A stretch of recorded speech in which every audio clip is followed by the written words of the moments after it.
Let's start, though, with Roschon Johnson, the Texas running back who played behind Bijan Robinson. And look, he was the number 29 recruit in all of Texas coming out, the highest ranked quarterback recruit in the state that year. And he was the number 6 dual threat quarterback overall. So this was a guy who came to Texas to be quarterback. And a theme here you're going to hear as we talk more and more about Johnson is this guy is a team first, do whatever it takes, possibly future team captain for the Chicago Bears.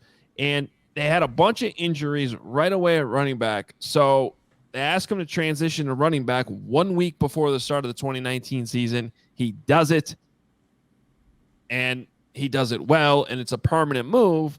But meanwhile, he ends up playing behind Bijan Robinson, and I think there's a lot of players out there, including, by the way, a guy named Tyreek Stevenson who the Bears drafted last night who went through, some similar things in Georgia where not similar things, but he wasn't playing the position that he wanted to, and instead of just doing essentially what Roschon Johnson did, which was, yes, coach, I'd love to do that, and then stick with it, and, I'm going to play behind this other guy, even though I'm highly recruited to play quarterback, I'm going to stick at running back, I'm going to do whatever it takes for the team. I'm going to be a 4-phase special teamer, play all over special teams. I mean, this is really that's Roschon Johnson. I mean, this is really what he's all about.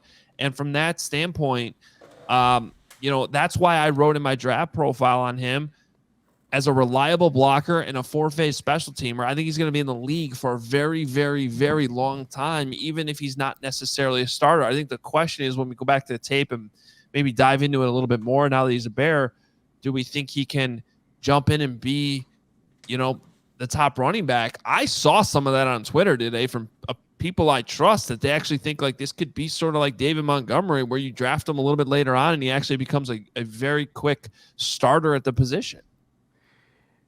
To me, go ahead. Sorry. I would just say, I'll just go quick here because I already sung his praises. What I love about him most, though, when I think about how the Bears are going to use him, imagine the goal line with that dude who is going to be incredibly difficult to tackle, and you could do some RPO stuff with Justin. You've got receivers running open. You got a lot of ways you can put a lot of fear into the defense where they won't know what to do. And even if it doesn't work, that guy might run over someone. Plus the fact that he's pretty elusive too. He's not like he can't make sharp cuts also. So it's pretty exciting when you watch him and see some of his runs where it's like you do not want to deal with that guy. Yeah, and he even got involved in the passing game a little bit, but yeah, he's the hard yards guy, right? When Adam said that, I was just going to make maybe one of my last wisecracks at the expense of David Montgomery, but it's the truth. I mean, that's who he's going to be, is David Montgomery. So you hate him already? No, I don't. I always like David Montgomery. It just, let's not overvalue what he is to the team, and that's why you're able to get this guy now. He comes in, you're not paying him $15 million. It's great. It's a great job by Ryan Poles. He's a leader, hard yards on the goal line. Will he get more than 1 20-yard run in a year if he was the lead back? Something tells me he probably will. All right, my final shots he's a division rival now, so I can take as many shots at David Montgomery as I want now. Fair enough there, Greg. Whatever. Fair enough. Great picture with my daughter, though. The one thing about RoJo that I like, you mentioned David Montgomery. I do think he has better vision and patience than Montgomery in this Bears scheme. That's the one thing about Monty that I thought he could have worked on. He was a little bit too impatient, got ahead of these blocks, and didn't allow some of those extra cutback opportunities to present themselves. So that's just one extra area of RoJo's game that I wanted to highlight. But I sent some tweets out earlier today from what I was able to find, and the fact that he was, according to ESPN, the number 2 dual threat quarterback coming out of high school in the entire country, super impressive. And I know Ryan Poles mentioned, he has quarterback experience that will allow us to put him on the field with Justin and do some different things, put defenses on their heels a bit. That's exciting. And then we keep talking about this hard hitting. There was a quote from his dad about when he was playing youth football in high school, and there was a hit that was so hard, then there's like multiple fields next to each other, that people who were watching games at other fields heard the hit and had to go look at what the hell happened on that field. So just a glimpse of what kind of player that the Bears drafted here in RoJo. Yeah, Ryan Poles said that he was shocked Roschon Johnson was still on the board. He pass protects. The quarterback stuff that Will just mentioned will allow the offensive staff to do some really cool things with him. So that was a sort of interesting nugget and a tease that, even if he's not necessarily the starting running back right away, he could be.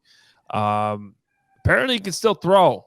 So that's something to keep an eye on. Now, the area scout that scouted the Southwest, I think it's John, I hope I'm saying this right, John City. I should probably know how to say that, so I apologize there.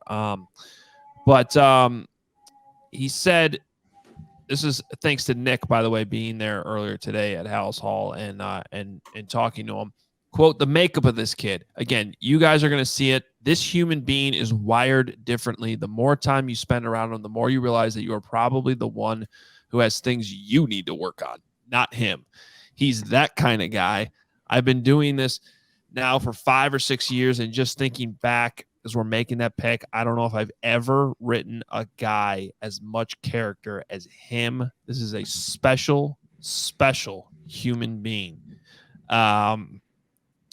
In terms of his running style, hard-nosed, fits this division to a T, powerful, physical, breaks a lot of tackles. He was one of the higher broken tackle percentage guys that were coming out in this class. There's a lot of hidden yardage with him. And then you talk a little bit just about the versatility in the passing game. And then the thing that we haven't even hit on is that he's best at in special teams. That's the slam dunk for us. I mean, you get these guys across the draft, he's arguably one of the best special teams players across the board. The Bears love this guy. Sounds like a cram locker room crush coming to Hallis Hall near you. Good. I'm glad they're crushing him, and I'm glad they took him. And you got to know that if they're taking a running back with that room, they must love him a ton. And it's not surprising that you hear them talking the way they're talking, because that all adds up. Well, you saw how they showed the draft room when they announced the pick. I'm sure they get excited, but it just seemed like there was a palpable excitement in the room when they were able to get him there. Braggs was talking to Bijan Robinson in Indianapolis at the NFL Combine, and got this video that I believe we have ready of Bijan Robinson's answer when asked about his teammate Roschon Johnson.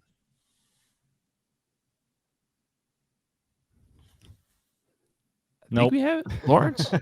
No, there it is. There it is. Man, Roschon is the best teammate, first of all, I've ever had. Obviously he's a running back, but I think that he brings out so much in a player and a team.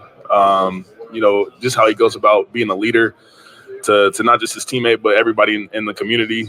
And I think that who he is as a person and what he does on the football field is, to me, I don't think it's overlooked, because he shows his presence and he makes his presence felt. But Roschon is the guy, and I think that he's the other great running back in this class, and I don't think that people should overlook the talent that he has and the skill set that he brings, because I think he's just as good as anybody, and I think just his toughness and his heart is what makes him stand out over everybody. Bijan, have you met with the I'd just like to point out on the right side, if you're watching on YouTube, under the column that says relevant people, I'd like to quibble with this. There's Bijan Robinson, there's Roschon Johnson, and then there's Greg Braggs Jr.